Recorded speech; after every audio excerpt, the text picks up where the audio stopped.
안녕하세요. 모닝쇼 김은별입니다. 네, 지난주 금요일 뉴욕 증시 다시 한번 큰 폭으로 하락했는데요. 결국에는 10년물 국채금리가 5%를 돌파하자 고금리 장기화에 대한 이런 우려감들이 시장의 발목을 붙잡았습니다. 여기다가 중동발 리스크까지 거의 2주 넘게 시장을 괴롭히고 있는 그런 상황인데요. 이번 주에는 이런데 실적에 대한 발표도 함께 눈여겨보셔야겠습니다. 이번 주 뉴욕 증시에서는 마이크로소프트, 메타, 알파벳 같이 대형 기술주들이 함께 실적을 발표하게 되고요. 국내 시장에서도 역시나 LG 에너지솔루션을 포함해 완성차 업계들까지 IT 업계들의 실적이 나옵니다. 리스크 속에서 종목에 대한 흐름들까지 함께 체크해보셔야 수익을 얻을 수 있는 조금은 힘겨운 시장인데요. 모닝쇼가 함께 전략을 짜드리도록 하겠습니다. 먼저 주말 중에 있었던 소식부터 확인해 보시죠.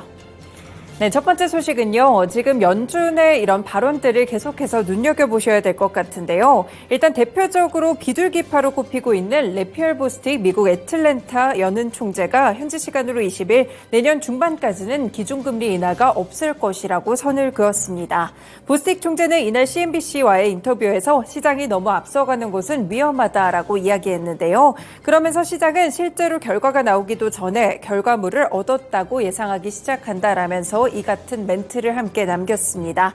지금 물가 상승률이 3.7%이고 연준의 목표는 꾸준하게 제시해왔듯이 2%이기 때문에 아직까지 이 물가 상승률은 2%에 가까워져야 한다라면서 인플레이션에 대한 경고를 함께 하기도 했는데요. 이어서 이미 목표에 도달했다고 생각하는 사람들이 위험이 도사리고 있다면서 나는 연준이 내년 중반 이전에 금리를 인하할 것이라고 생각하지 않는다라고 선을 그었습니다. 일단 보스틱 총재의 경우에는 올해 FOMC에서는 투표권이 없지만 내년에 투표권이 있습니다. 지금 시장에서 관측하고 있는 것들이 연준이 올해 금리를 인상한다기보다는 내년에 어떻게 할지 고금리 장기화에 대한 부분들이 조금 더 화두가 되고 있기 때문에 비둘기파 총재의 이런 매파적인 발언들도 함께 살펴보실 필요가 있겠습니다. 그는 최근에도 공개 연설에서 현재 연준은 통화 정책이 충분히 긴축적이고 추가적인 금리 인상은 불필요하다라고 지속적으로 강조해온 바가 있었는데요. 그렇지만 이번에 고금리 장기화에 대한 부분들을 시사했다는 점 한 번 더 살펴보실 수 있겠습니다. 네, 두 번째 소식입니다. 네, 중국과 미국의 충돌에 대한 부분들도 계속해서 살펴보셔야 될 것 같은데요. 이번에 직접적인 충돌은 아니었지만 동맹국과의 또 이런 부분들이 있었기 때문에 함께 보실 필요가 있겠습니다.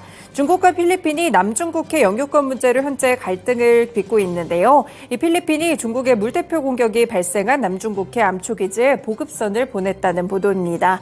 이 중국 해경선과 필리핀 보급선이 충돌하는 등 일촉즉발의 대치 국면까지 함께 이어졌다고 하는데요. 이 중국 해경은 필리핀 선박의 암초 접근을 불법으로 규정하며 법률에 따라 저지했다고 설명했고요. 필리핀 측에서는 이날 남중국해 주둔지로 이동해 보급 업무를 수행하려던 보급선이 중국 해경과 충돌했다고 함께 밝혔습니다. 미국은 중국의 이런 행동에 대해서 국제법이 보장한 항해의 자유를 침해한다고 주장해왔는데 이번에도 즉각적으로 중국을 비판하고 나섰습니다. 미국의 국무부는 성명을 통해 중국이 위험하고 불법적인 행동으로 필리핀의 이 항해 자유권 행사를 고의로 방해했다면서 미국은 동맹 필리핀과 함께한다는 성명까지 함께 내놨다는 점 체크해 보실 수 있겠습니다. 네, 지난주 말에 또 미국과 중국의 갈등이 불거지게 되면서 이런 부분들이 계속해서 시장에서 화두로 떠오르고 있는데요. 미중 갈등에 대한 리스크들도 함께 계속 체크해 두시길 바라겠습니다.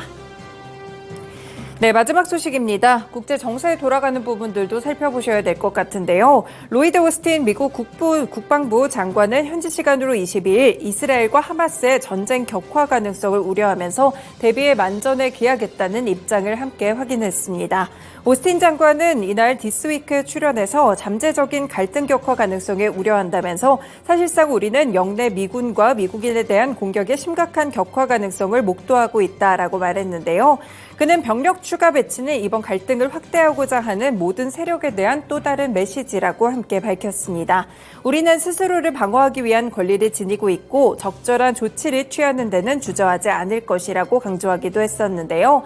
앞서 전날 밤에 나온 멘트들도 살펴보시면 오스틴 장관의 경우 중동 지역의 갈등 고조에 대비해 이 사드 배치를 시작하고 병력의 증파 준비에 착수한다고 발표하기도 했습니다.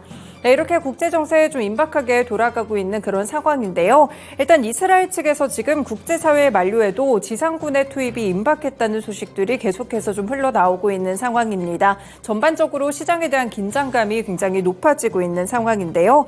미국에서는 이에 대해서 연기를 압박하고 있는 상황이고요. 계속해서 인질을 석방하기 위해서는 이스라엘 지상전에 대해서 연기를 좀 압력하자라는 메시지를 바이든 대통령을 통해서 내고 있다는 점도 함께 살펴보셔야겠습니다. 네, 오늘도 이렇게 주말 중에 있었던 3가지 소식들까지 함께 전해드렸습니다. 모닝쇼 본격적으로 출발합니다.